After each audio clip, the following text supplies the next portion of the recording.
मेरे प्यारे दोस्तों, आइए हम यूपी बोर्ड से संबंधित गणित के स्पेशल प्रश्नों की श्रेणी में आज एक बेहतरीन प्रश्न आपके लिए लाए हैं, जो आपकी बोर्ड की परीक्षा में 4 से 6 नंबर के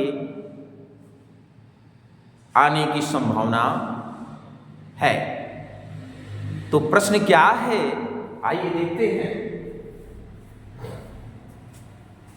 बिंदुओं A -2 और 2, यानी बिंदु A का निर्देशांक -2 और 2 है, और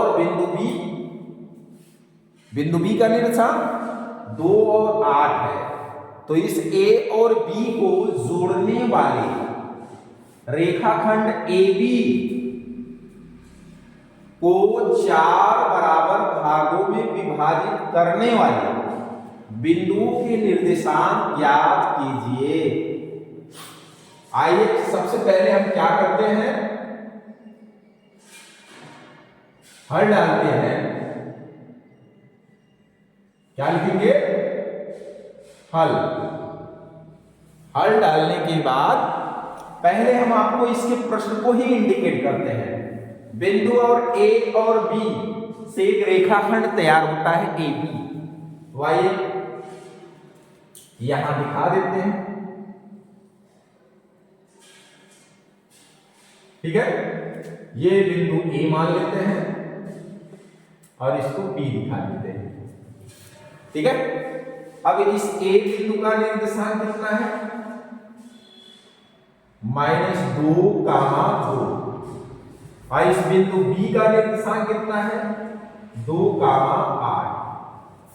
अब ये बोल रहा है, क्या बोल रहा है कि इसको 4 बराबर भागों में विभाजित करना है, और उन बिंदुओं को जो 4 बराबर भागों में विभाजित करती है, उन बिंदुओं को ही ज्ञात करना है, उनका निर्देशांक ही बताना है। तो आइए, तो सबसे पहले A और B का आधा करते हैं। मान के चलिए इसका बीचों बीच आधा ही होगा ना, मध्य। तो इसको हम मान लेते हैं A B, इसको मान लीजिए आप C। क्या मान लीजिए? C। अच्छा, अब ये 2 भाग हो चुके हैं, 4 भाग करने हैं ना। तो और A और C का मध्य बिंदु ज्ञात कर लीजिए, इसको D मान लीजिए, ठीक है। अब कितने हुए? 1 2 3, देख रहे होंगे। एक और करिए पार्ट, B और C का मध्य बिंदु कर लीजिए ज्ञात, मतलब आधा कर लीजिए, ये हो गया A।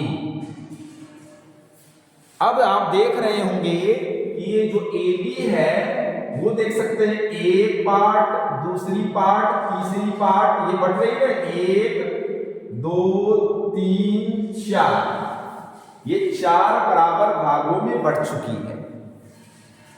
अब ये 4 बराबर भागों में तो बटी है, तो यही पूछा जा रहा है कि इन 4 बराबर भागों में बांटने वाले बिंदुओं के निर्देशांक, यानी बिंदु C क्या है और D क्या है और E क्या है, उसी को बताओ। तो आइए हल करते हैं।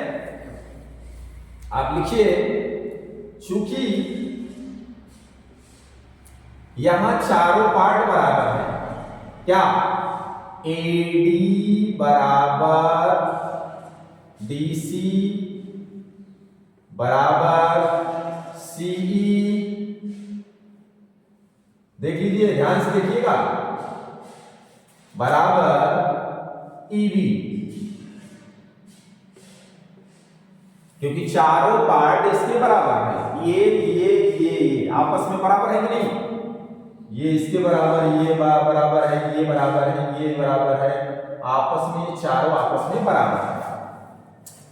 तो सबसे पहले हम क्या करते हैं,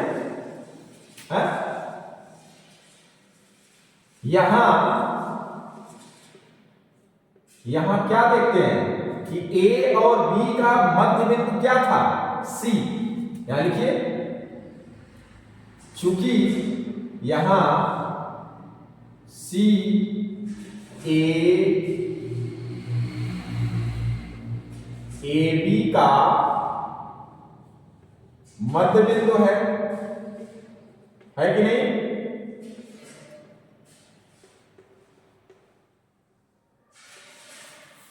सी जो है ए बी का मध्य बिंदु है, तो बिंदु सी का निर्देशांक ज्ञात करेंगे, इसलिए बिंदु सी का निर्देशांक, बिंदु सी का निर्देशांक बराबर क्या होगा? अच्छा, यदि ये फार्मूला आपको बताते हैं, यदि दो बिंदु दी रहे और उनके बीच यानी मध्य बिंदु ज्ञात करना हो, तो मध्य बिंदु का निर्देशांक का फार्मूला होता है क्या? x1 प्लस x2 अपान 2, कॉमा y वाला भी बता दीजिए साथ में, y1 प्लस y2 अपान 2, ये होता है। तो पहली बार हम आपको फार्मूला दिखा देते हैं, उसके बाद बार बार नहीं दिखाना है आपको। x1 प्लस x2 अपान 2, कॉमा y1 प्लस y2 अपान 2, ये फार्मूला है। अच्छा, निर्देशांक जब भी बताई जाती है x और y को दोनों कामा के द्वारा अलग करके साथ में बताई जाती है, क्योंकि ये देख सकते हैं x और y ऐसे ही साथ में प्राप्त होंगे। तो आइए हम देखते हैं किसका ज्ञात करना है, सी का। सी किसका है? ए और बी का। तो ए और बी में जो पहला है ये x1 हो गया, ये y1 हो गया, और ये जो है x2 y2 हो गया। यही वैल्यू यहां रखना है। आप इसको एक्सप्लेन कर सकते थे इसके नीचे, लेकिन ज्यादा लंबा हो जाएगा, ऐसे ही आप देख लीजिए, समझ जाएंगे। तो x1 कितना है? -2, प्लस x2 कितना है? 2/2, कामा y1 कितना है? 2, y2 8/2, देख सकते हो। अब यहां आप देख रहे हैं कि -2 + 2, ये आपका प्लस माइनस माइनस हो जाएगा, 2 में से 2 जो हो जाएगा खत्म, तो 0 हो जाएगा। तो 0/2 हो गया, 0/2 हो गया। अब कामा लगा दीजिए, 8 2 10/2 हो गया। अभी पुनः और डिवाइड होगा, 0 में 2 से डिवाइड अगर कर देते हैं तो ये आपको पता है 0 में किसी नंबर्स का गुणा भाग देते हैं तो ये 0 हो जाती है। तो पहला 0 और इसको इसमें डिवाइड करेंगे, ये हो जाएगा 5। क्या हो जाएगा? तो ये आपका पहला बिंदु यानी सी, ए बी के मध्य बिंदु सी का निर्देशांक हो गया कितना? 0,5। आ गया होगा सभी को समझ में, है कि नहीं? अब इसी तरह अब सी, ए और सी यानी सी और ए के बीच यानी बिंदु डी का निर्देशांक ज्ञात करिए, सेम प्रोसेस पे। तो आइए इसी प्रकार बिंदु किसका? ए सी के बीच डी है, तो डी का, बिंदु डी का निर्देशांक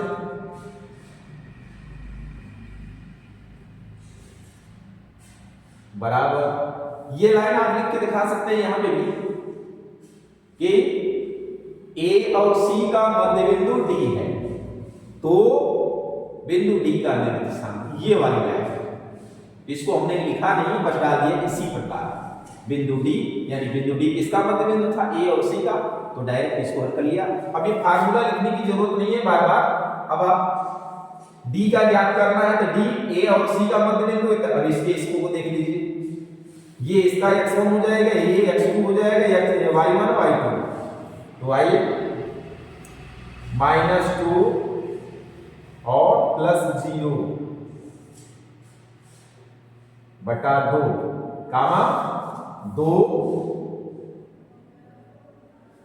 और 5/2, ये हो गया है आपका। चलिए यहीं आगे बता देते हैं, बराबर करके नीचे करेंगे तो लंबा हो जाएगा और जगह भी नहीं है।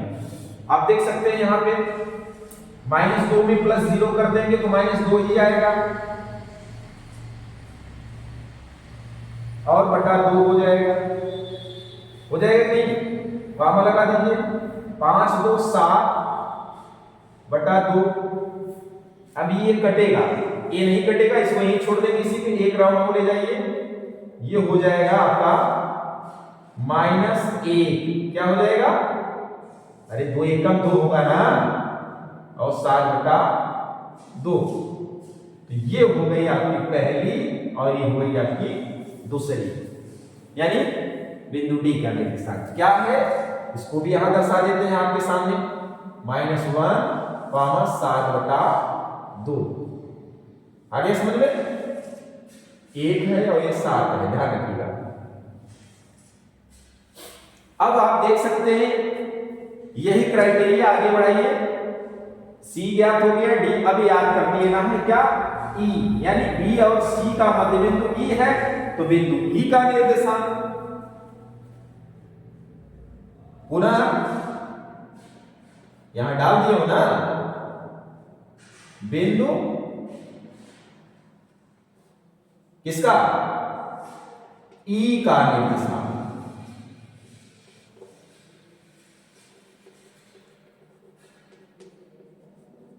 चलिए इसको भी हल कर लीजिए। इसमें जब बिंदु ई ज्ञात करेंगे तो बिंदु बी और सी का मध्य बिंदु है, तो इसमें x1 x2 y1 y2 देखेंगे, तो आइए x1 कितना है 0 प्लस x2 2/2, कामा लगाइए, y1 कितना है 5 प्लस y2 8 बटा 2 बराबर कर लीजिए।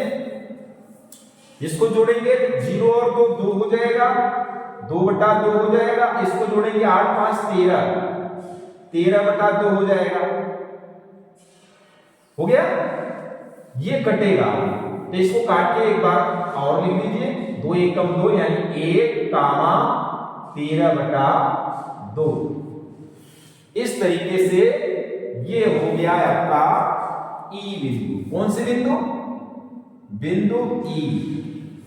तो यही आपसे पूछा है, इसमें 4 बराबर भागों में बांटने वाले बिंदुओं क्या सी डी ई के निर्देशांक को आपको ज्ञात करना था।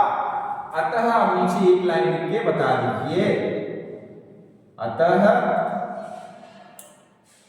रेखा खंड, अतः रेखाखंड AB को 4 बराबर भागों में, 4 बराबर भागों में बांटने वाले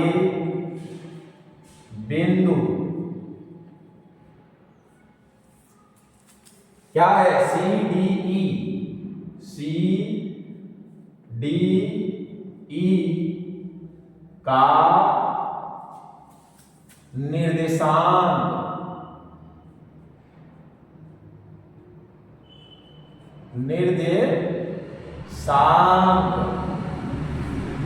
क्रमशः मतलब पहले सी तब डी तब ई, हम बता रहे हैं यहाँ पे सी कितना है 0,5, डी कितना है -1,7 बटा 2 और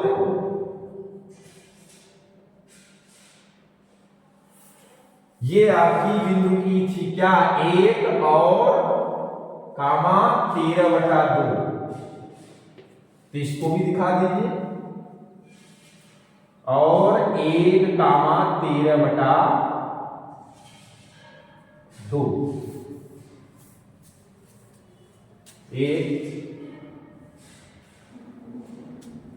1,13 बटा 2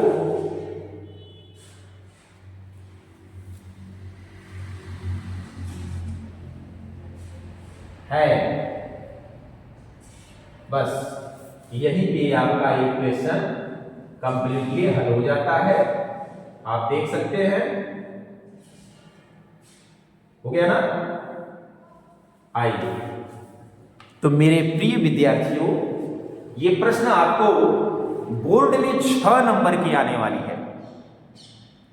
इस टाइप के प्रश्न पूछे जा सकते हैं, तो आपको हमें उम्मीद है यह प्रश्न बहुत बेहतरीन ढंग से समझ में आ गई होगी। अगर थोड़ा बहुत कंफ्यूजन हो तो इसको अपनी अभ्यास पुस्तिका पर लिखकर अभ्यास करें। उसके बाद भी आपको कोई कंफ्यूजन हो तो आप कमेंट करके जरूर पूछें। अगर वीडियो अच्छी लगी हो तो आप ढेर सारा प्यार दें। इसके लिए आपको क्या करना है, लाइक, शेयर और सब्सक्राइब करना है। चलिए हम इस वीडियो को यहीं समाप्त करते हैं। धन्यवाद।